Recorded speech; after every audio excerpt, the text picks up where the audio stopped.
Actually, when defending. I think it's like.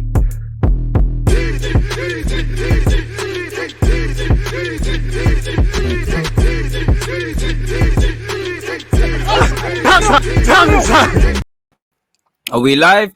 People, Deluded, I'm back again. Thank you very much for tuning back in each and every time. Please make sure you've subscribed. If you haven't, you're hitting the subscribe button, you're hitting the like button, you're commenting any opinions, and you're also likewise following and subscribing to me, Deluded Gooner, on Twitch, because, you know, we're trying to build up 2 platforms. But anyways, you know me, I like to watch our youth players that are at the club. I like to track the progress and do what I can for the players that aren't at the club. I'm by no means an expert. I by no means don't understand everything that's going on. Just me as a fan, I want to know what's happening. For the players that come back, I kind of want to have a rough idea of the playing level I expect of them. And obviously, we haven't seen the Reece Nelsons and everybody who's gone on loan in action. But from what I have seen and what I've come across, people, you know, I just want to offer my findings. Sorry. So forgive me, you know, for rambling and things like that. And if you're not interested in this sort of content, then you know what you got to do. But away from all of that, people, let me zoom in a bit. Don't know how good you lot can see this. I've tried to even add little pictures just to make it look a bit more pleasing on the eyes and not just reading. But I've started with the big man, William Saliba. Now, I'm sure you're all seeing the clip circulating online of when he was young at St. Etienne and they've won. I don't know whether it's the league or a trophy, but they're going mad. They're moving mad. For me, I understand why he's gone on loan. I do not think he's the finished article. I don't think he's as good as certain people that don't watch him are saying, in the sense of I think he's got the potential to be a very good centre-half for club and country. I think the potential is there. But I'm saying I understand him going out on loan. What I don't understand is since he signed for this club, the bewildering approach we've had to these loans. Obviously, it's come out that he wanted to go to Marseille and he's doing his thing there as well.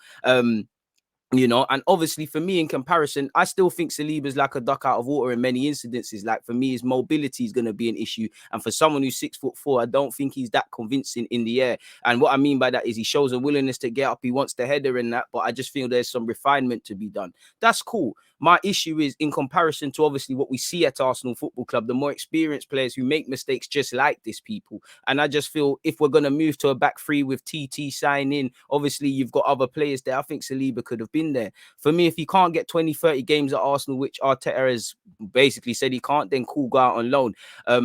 Still not really seen him tested in the appearances at Marseille yet, but I like what I'm seeing so far. You know, for me, he looks good under Sao Paulo. He looks good in that three at the back. You know, they've got a couple young players. He stands up to be counted. As you know, with Saliba, he's got a fantastic passing range. You know, he's fantastic under pressure. And I think that's one thing he's got in comparison to some of his teammates at Arsenal. He wants the ball. Sometimes, I'm not going to lie, it's heart in mouth moments. He's in his box. There's 2 men on him. He's Cruyff turned and got away with it, you know, but he's got the confidence. There are good building blocks there. I just feel I'm yet to see him tested again this season when, you know, when he's really, somebody's really at you. I think he's got a lot of time and space on the ball so far. And side note, just watching Marseille's game so far, what a player. I was about to call him Diego Payet. That's not his name. Dimitri Payet still is, people. He's been doing a madness. Guendouzi's been playing well as well. Against Montpellier, he played right. He played on the right-hand side of centre half. I think he did well with his passing. He covered his space well. Didn't get, you know, knew when to get into the channels and help people, knew when to carry it forward, knew when to play it simple, steady Eddie approach, man. Didn't do nothing wrong, people. He did have the chance to score, but he couldn't direct his header onto the goal from the corner. You know, for me, again, when I'm looking at Marseille's goals or anyone, I'm not looking at the other players. You know, I don't directly blame a lot of people for the goals, but I'm only looking at Saliba and with Guendouzi here and there. From a neutral point of view, I want to see it all, but I don't really care about what other people are doing. I'm looking at specifically what he is doing and his approach and his defensive actions to the goals conceded. So I feel for the first goal, I feel the whole of the Marseille team got caught too deep in front of their box. I think Saliba, which has been plagued him from his Nice days because he's part of another naive side, he's caught flat-footed. I did think, you know, not just him, but a lot of people could have done well to try and win that initial header. And for him, considering he's 6'4", in the second half, like I said, there's a time and a place when to play. I think he got lucky in the 58th minute. He intercepted a pass, and he was caught out of position. People, he got turned inside out way too easily by the young guy that Marseille had, and he fired wide. And again, You need to know when to do things and when not to. You know, positioning and heading, as I told you, are two serious concerning areas. And obviously, I'm not saying it's concerning because he's 20 odd years of age. These are things you shouldn't have really and truly, but these are the building blocks he's going to need to improve on to thrive either in the Premier League or to go from strength to strength if he remains at Arsenal. As I've said, I think he did very well bringing the ball forward as they chased the game. Lovely ball carrying. And like I said, how clutch is Diego? Keep saying Diego is Dimitri Payet, man. What a player. Obviously, once again, like you can see, Payet is a joy to watch. I just think against Bordeaux, he done his job. I don't think he's directly to blame or had any proper fault in the goals. He just done his job, passed the ball, showed his passing range, mopped up defensively. I don't feel there's anything of note. He did what he needed to do against Bordeaux. Obviously, the Nice game was postponed against his former club, Saint Etienne. 12th minute, he missed the header and he was about to get turned to get turned by Kazri, but he conceded a foul. And for me, that's what you've got to do, but it didn't need to happen. So again, stuff he needs to improve on. Once again, he can play on in a back three. So again, I don't know why Arteta wouldn't want him.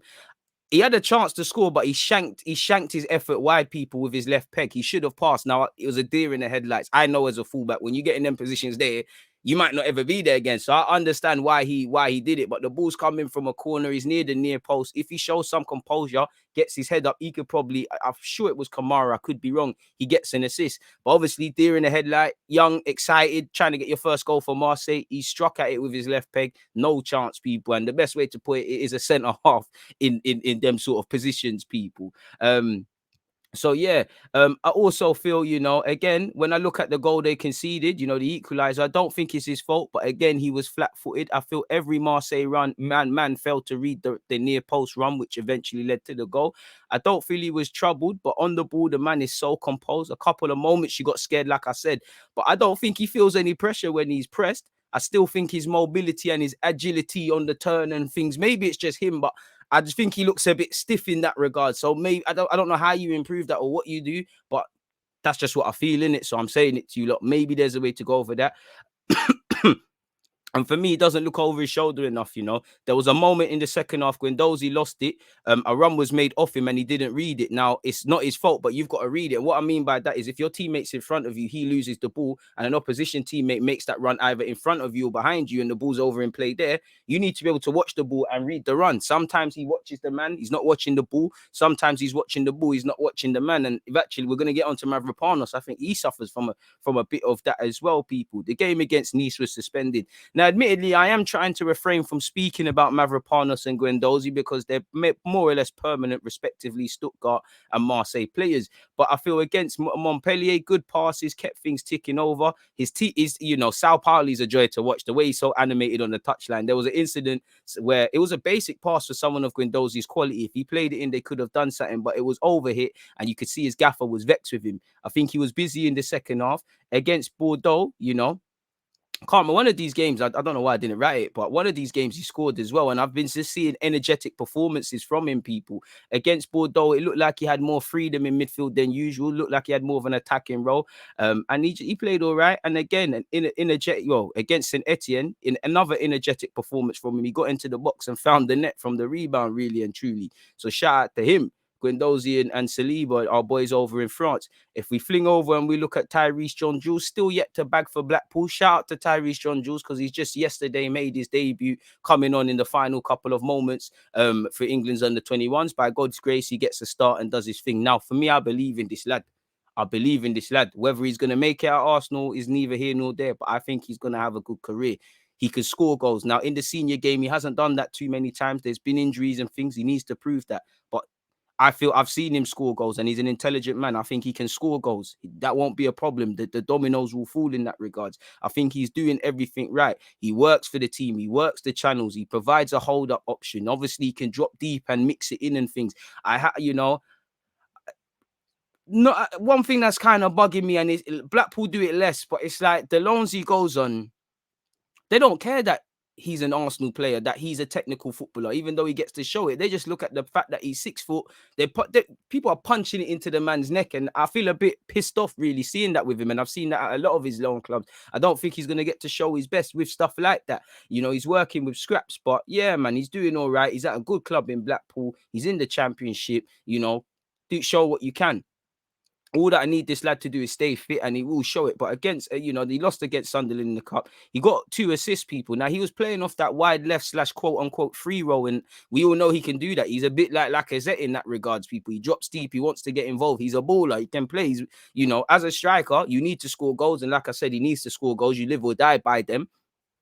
But it's the catch-22, because certain people don't care if you're scoring. It's what you can bring to the table beyond that. And I think he's shown that. He's dropping deep. He got 2 good assists against Sunderland. I'd implore you all to watch the highlights. 1 assist was he did one lovely little step over and then pull it across for his teammate. He had a good game, man.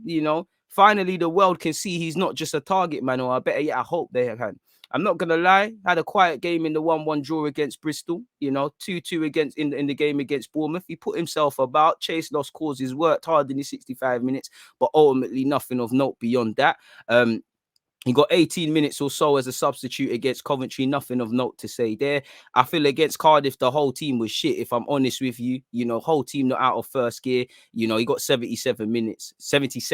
So, yeah, man, he's yet to score a complete 90 minutes, but he's getting there. And hopefully, he has a season to remember. Now, for Matt Smith, he made his debut against Wimbledon, and he has gone, that's meant to be in a separate note, but he has actually gone through a bout of COVID as well. He's over it now. Against Wimbledon, I think he gave away the free kick in which they eventually scored. Now, it can happen to anyone.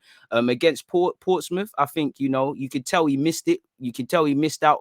He missed football from being out with COVID, because in his 21 odd minutes, he pressed well, he worked well. You could tell he missed the buzz of football in that game. Against Rotherham, I don't know this for a fact, but just by looking at it, it looked like the game, it looked like he's playing as an attacking mid / some Firmino's role sort of thing. And like you see there, it didn't work, people. It was tired, really.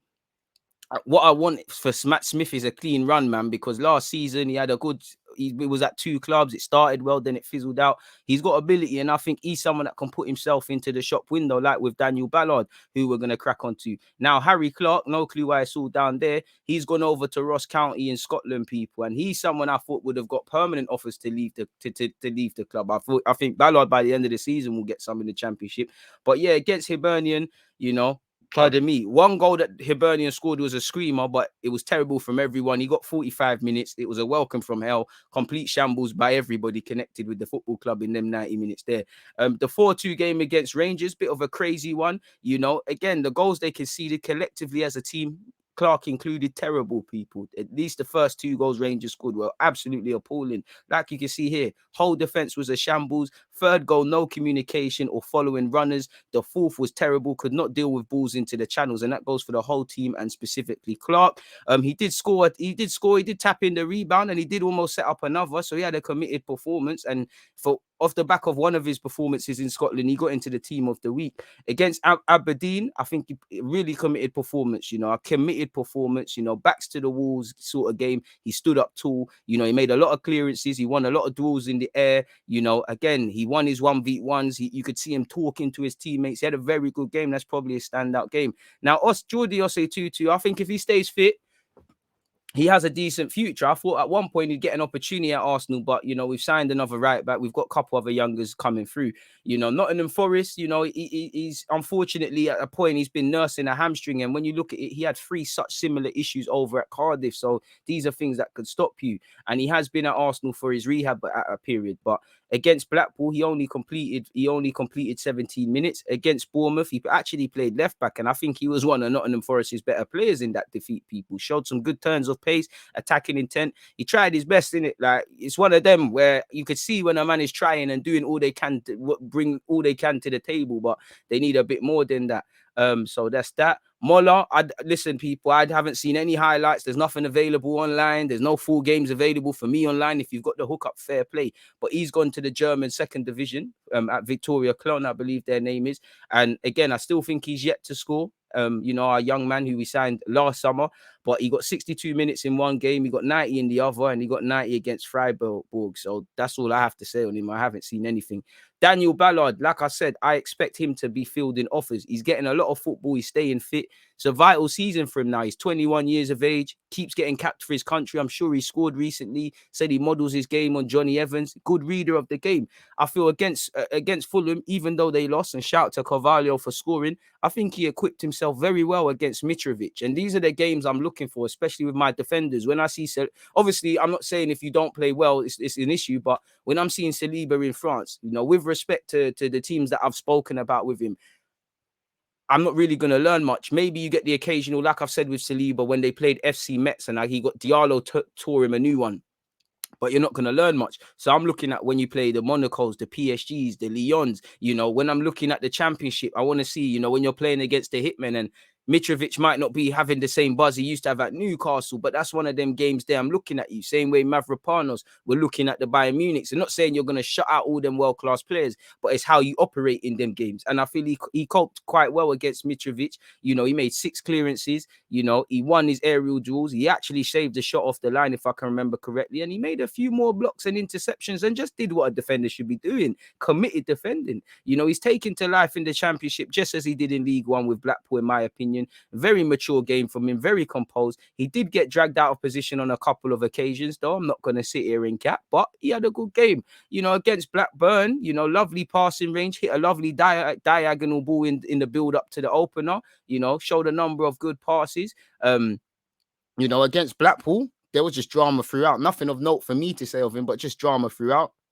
And for me, again, I think against Cardiff, he was poor. I'm going to be real. I can't remember Donny's name, but, you know, there was 2, you know, the experienced sort of attackers. They stressed him out. They were physically bullying him. The movement couldn't cope with, I feel. Not just him, but I'm not there for the other Millwall players. And I don't necessarily like the club that he's on loan at for obvious reasons. But, yeah, man, I just think he got bullied. But it's a good lesson to learn. You know, good lessons against Mitrovic and obviously against Cardiff. I just think he got bullied by an experienced team, really. You know, he got 90 minutes against QPR as well. Now, if we look at Mavropanos, he's played 4 games so far, 1 in the Cup, 3 in the Bundesliga.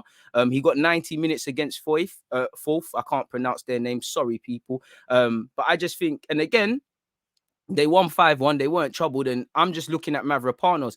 I don't feel they read the run well enough of the striker in the 1 goal they conceded. I don't know how to make it make sense, but he's got in between Mavropanos and someone else. Him and Mavropanos, they haven't looked over their shoulder. They don't know where the guy is. I only care about Mavropanos because he's connected with Arsenal, so I'm not going to focus on the others. But again, think the reading could have been done better. Obviously, you know, Leipzig, you're going against Szoboszlai, who scored 2 great goals in this game. You've got Andre Silva, you've got on the score sheet. You've got a number of players. So this is where I'm not saying he needs to shut them out and whatnot, but this is where I'm kind of looking at, all right, cool, let's see your level now. Let's see where you're really at. Terrible collective defending from the whole team. I feel once again, a couple of occasions, not reading the runs. A lot of things that were plaguing him at Arsenal and things like that. Against Freiburg, you know, to be fair to you, he did score a decent goal, a cute little 1-2, and then he converted it. You know, go and watch the highlights. I don't feel you can blame him for the first goal, but he's in that wide area, and as a defender, you have to stop that cross. I don't feel he's done enough to stop the cross that led to the first goal. The second goal, once again, Mavropanos nor his teammate read the run. And, you know, in relation to their 6-0 win in the Cup, people, where he also scored, he got 65 minutes and scored, but I never saw that, so I can't really comment. You can see a couple of names below me. You can see Ose Tutu twice, Aziz and Desai at Carlisle and Portsmouth, respectively, people. Obviously, I haven't seen them in action yet, nor have I with Reece Nelson, so I can't exactly comment on them. So, you know, as the people start playing, we're going to see a lot of loan reports. Certain players are going to start well, fizzle out, start slow, do well. You know, certain teams under one gaffer you're going to be playing, that team gets sacked their gaffer, you're not playing, or you're playing out of position. This is why I like to do these things, people, so we can just track their development and then look back at the end of the season and quantify where they are and things like that. But that's my loan report. I apologize for taking forever to do these things. You know, I apologize for my under 18s, 23s and loan report and videos and stuff. I've been a bit slack in that, but we're back to normal service, people. So yeah, I hope you've all enjoyed that. Like I said, I'm no expert or anything. I'm just following the players to the best of my standard and offering my little opinions, people. And I hope you offer yours as well. So please comment and things like that. Please make sure you're subscribing and as well. You hit the like button. You're aware of all my other content. Make sure you're following on Twitch. Also, Deluded Gooner. More importantly than that, have a good day and I'll see you lot later, folks. Bye. Always just that active red light. defenders. I think it's like